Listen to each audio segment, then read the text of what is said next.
কাশ্মীরকে বলা হয় এশিয়ার সুইজারল্যান্ড। এখানে শুধুমাত্র ভারতবর্ষের বিভিন্ন রাজ্য থেকেই পর্যটকদের আগমন ঘটে না, পৃথিবীর বিভিন্ন জায়গা থেকে পর্যটকরা এখানে এসে থাকেন পাহাড়ে শান্তির খুঁজে। পাহাড়ে শান্তির খুঁজে গিয়েছিলেন একদল পর্যটক। 22শে এপ্রিল পেহেলগাঁওয়ের শান্ত প্রকৃতি রক্তে রঞ্জিত হলো। 26 জন নিরীহ হিন্দু ভারতীয় পর্যটক প্রাণ হারান, যারা শুধু ছুটি কাটাতে গিয়েছিলেন।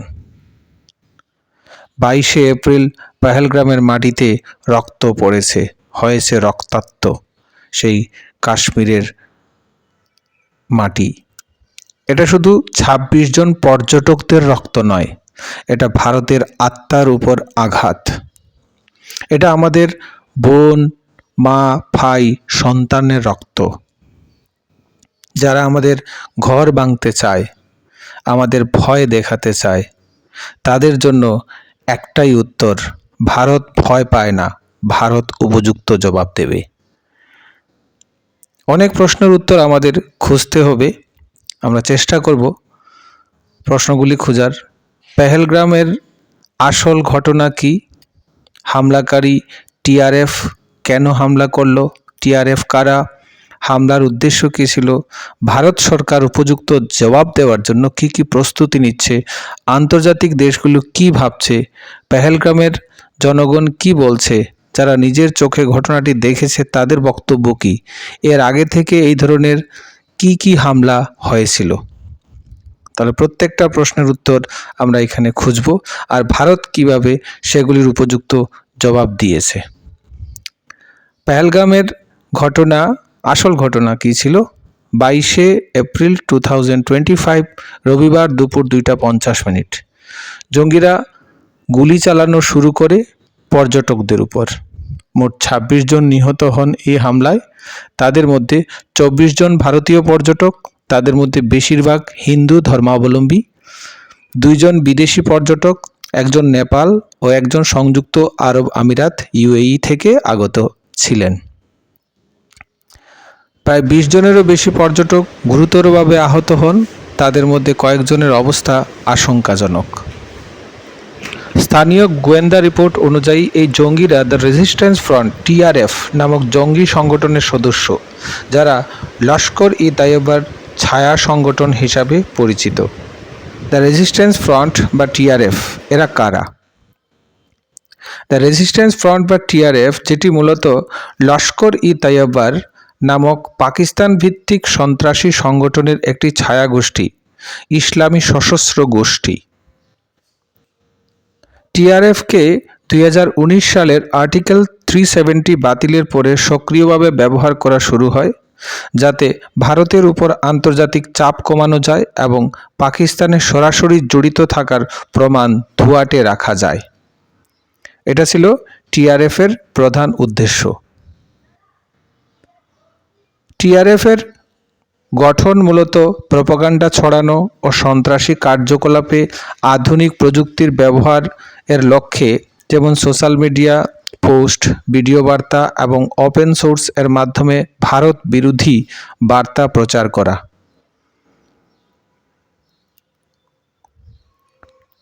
টিআরএফদের দাবি ও বার্তা। টিআরএফের বিবৃতিতে দাবি করেছে যে কাশ্মীর ভারত সরকারের পরিকল্পিত ডেমোগ্রাফিক চেঞ্জ অর্থাৎ জনসংখ্যা গঠন পরিবর্তন করার বিরুদ্ধে আমরা প্রতিরোধ চালিয়ে যাব।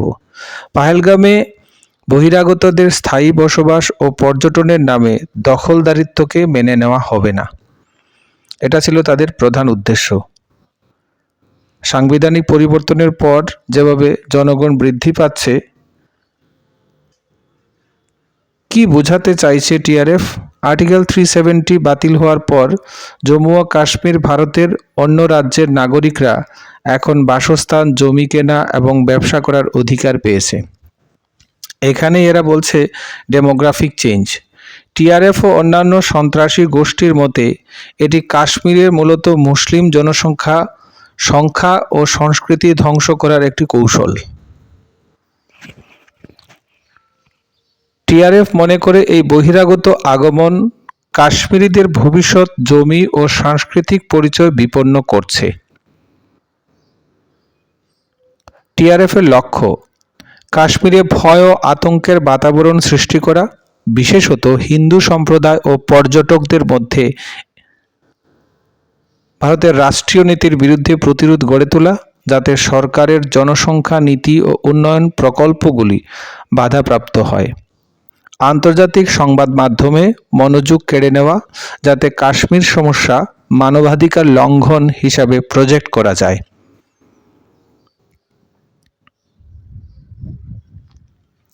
পাহেলগাম হামলার লক্ষ্য কী ছিল?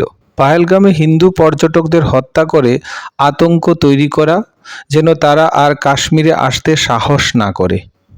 এটা ছিল তার নেপথ্যে প্রধান কারণ। ভারত সরকারের উন্নয়নমূলক পর্যটন কর্মসূচি ব্যর্থ করা। বার্তা দেওয়া কাশ্মীর শুধুই কাশ্মীরিদের, এই মতবাদ প্রতিষ্ঠা করা। প্রত্যক্ষদর্শীদের বিবরণ কী ছিল? মঞ্জুনাথ এবং তার স্ত্রী পল্লবী বললেন, ওরা আমাদের নাম জিজ্ঞেস করলো, নাম বলতেই সঙ্গে সঙ্গে ওরা চিৎকার করে বলল, হিন্দু, এটা মোদিকে গিয়ে বলো। তারপর আমার স্বামীকে ওরা গুলি করে। স্থানীয় গাইড ওয়াহিদের বিবরণ, গুলি শব্দ শুনে ছুটে যাই, দেখি কিছু পর্যটক রক্তাক্ত অবস্থায় মাটিতে পড়ে আছে। কেউ বাঁচার জন্য কাঁদছেন, কেউ নীরব, কারণ তারা আর বেঁচে নেই। এতটা ভয়াবহতা জীবনে কখনো দেখিনি। একজন আহত পর্যটক বলেন, তারা আমাদের নাম জিজ্ঞেস করছিল, এরপর বলল, কলমা পড়ো। আমরা ঘাবড়ে যাই। কেউ কেউ পড়তে না পারায় গুলি চালালো। জঙ্গিরা ধর্মীয় পরীক্ষার মাধ্যমে টার্গেট বেছে নিচ্ছিল, এটা স্পষ্ট। আর এই হামলার উদ্দেশ্য ভয় এবং বিভাজন। প্রত্যক্ষদর্শীরা জানান, হামলাকারীরা সেনাবাহিনীর ইউনিফর্ম পরে এসেছিল, এমনকি কিছু পুরুষ পর্যটককে নগ্ন করে সার্কামসিশন আছে কিনা পরীক্ষা করা হয়েছিল, যাতে তারা মুসলিম কিনা নিশ্চিত হওয়া যায়। যারা মুসলিম ছিল না তাদের টার্গেট করা হয়। জাতিসংঘের প্রতিক্রিয়া। জাতিসংঘের মহাসচিব আন্তোনিও গুতেরেস এই হামলাকে বারবারিক এবং আনঅ্যাকসেপ্টেবল বলে উল্লেখ করেন। তিনি জাতিসংঘের সদর দপ্তর থেকে এক বিবৃতিতে বলেন, কোনো নিরীহ পর্যটকদের উপর এমন জঘন্য হামলা মানবাধিকারের সম্পূর্ণ লঙ্ঘন। যারা এই কাজ করেছে তাদের আন্তর্জাতিক মানদণ্ড অনুযায়ী বিচার হওয়া উচিত। যুক্তরাষ্ট্রের প্রতিক্রিয়া। যুক্তরাষ্ট্রের প্রেসিডেন্ট ডোনাল্ড ট্রাম্প সরাসরি প্রধানমন্ত্রী নরেন্দ্র মোদীকে ফোন করেন এবং গভীর শোক ও সমবেদনা জানান।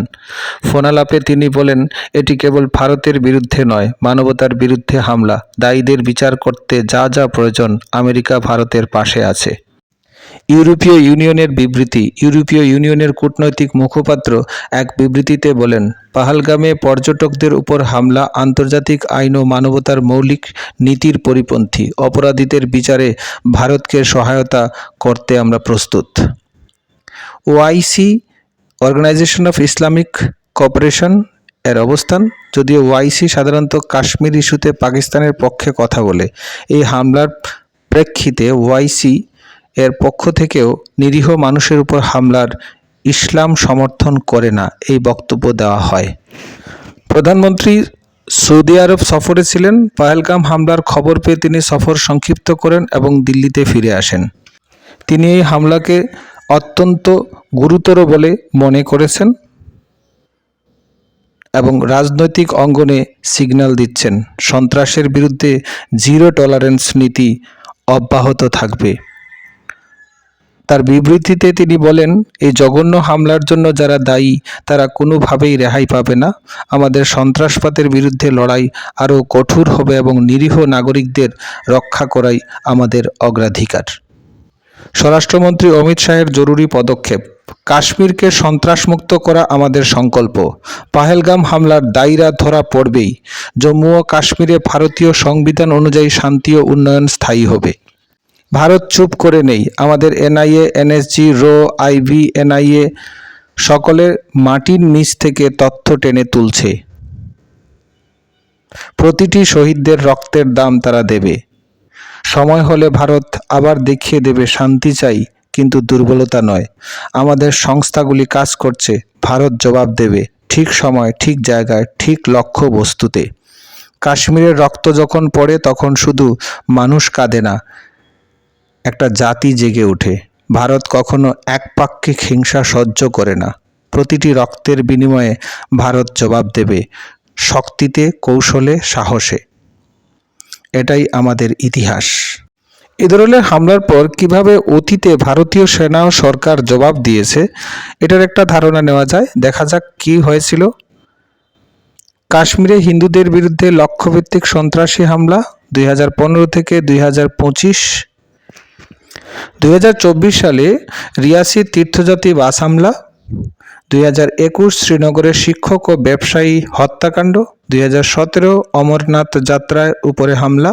2019 পুলওয়ামা আত্মঘাতী হামলা। উরি হামলা ও সার্জিক্যাল স্ট্রাইক 2016। পুলওয়ামা হামলা ও বালাকোট এয়ার স্ট্রাইক 2019। হিজবুল ও টিআরএফ কমান্ডার্সদের টার্গেট কিলিং 2020 থেকে 2023।